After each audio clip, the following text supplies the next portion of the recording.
Hi hello, നമ്മൾ ഇന്ന് പോകുന്നത് മൂന്നാറിന്റെ സ്വന്തം ഗുണ കേവിലേക്കാണ്. റോക്ക് കേവ് എന്നാണ് ഇതിന്റെ ശരിക്കുള്ള പേര്. ഞാൻ ആദ്യമായിട്ടാണ് ഈ ഒരു കേവ് കാണുന്നത്. ഒരുപാട് വട്ടം പോയിട്ടുണ്ടെങ്കിലും ഇതുവരെ ഗുണ കേവ് കാണാൻ പറ്റിയിട്ടില്ല. ആ ഒരു വിഷമം മാറ്റാൻ വേണ്ടി ഈ ഒരു കേവിലങ്ങ് കയറാന്ന് കരുതി. ഇതിനുള്ളിൽ എന്താണെന്ന് അറിയാനായിട്ട് ഞങ്ങൾ എല്ലാവരും കൂടി സാഹസികമായിട്ട് കയറുകയാണ്. അകത്താണെങ്കിൽ നല്ല ഇരുട്ടുകൊണ്ട് പോരാത്തിന് നല്ല തണുപ്പുണ്ട്. ഞാനാണെങ്കിൽ ജാക്കറ്റും എടുത്തിട്ടില്ലായിരുന്നു. ഈ ഒരു കേവിന്റെ പ്രത്യേകത എന്ന് പറയുമ്പോൾ സാധാരണ കേവിന്റെ വഴി താഴോട്ടാണെങ്കിൽ ഇതിന്റെ വഴി മുകളിലേക്കാണ്. ഇതുവരെ ആർക്കും തന്നെ ഈ ഒരു വഴി കണ്ടെത്താനായിട്ട് സാധിച്ചിട്ടില്ല. കാരണം ഇതൊരു സീക്രട്ട് വഴിയാണ്. എവിടെയാണെന്ന് പോലും ആർക്കും അറിയാൻ പറ്റില്ല. ഈ ഒരു കേവിനകം കണ്ടപ്പോൾ ഗുണ കേവിന്റെ എവിടേക്കോ ഒരു സിമിലാരിറ്റി ഉള്ളതുപോലെ എനിക്ക് തോന്നി.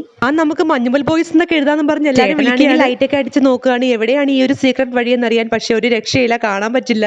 ഈ ഒരു കേവിനെ പറ്റി പല കഥകളാണ് കേൾക്കുന്നത്. കാരണം പണ്ടൊരു കള്ളൻ ഒളിച്ചു താമസിച്ച സ്ഥലമാണ് ഈ ഒരു കേവ് എന്നാണ് പറയപ്പെടുന്നത്. ചിലർ പറയുന്നത് ഈ ഒരു കേവിനുള്ളിൽ കയറാൻ ശ്രമിക്കുമ്പോഴൊക്കെ പല പല ഭീകരമായ ശബ്ദങ്ങൾ കേൾക്കുന്നുണ്ട് എന്നൊക്കെയാണ്.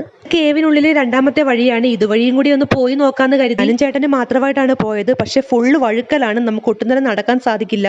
പക്ഷെ എന്തോ കുറെ നടന്നു കഴിഞ്ഞപ്പോൾ നമുക്ക് രണ്ടുപേർക്കും ഒരുപോലെ തന്നെ എന്തോ ഒരു നെഗറ്റീവ് വൈബ് ഫീൽ ചെയ്തു. ഇനി അധികം സാഹസികമൊന്നും കാണിക്കണ്ട എന്ന് കരുതി ഞങ്ങൾ കേവിനുള്ളിൽ നിന്ന് തിരിച്ചിറങ്ങി.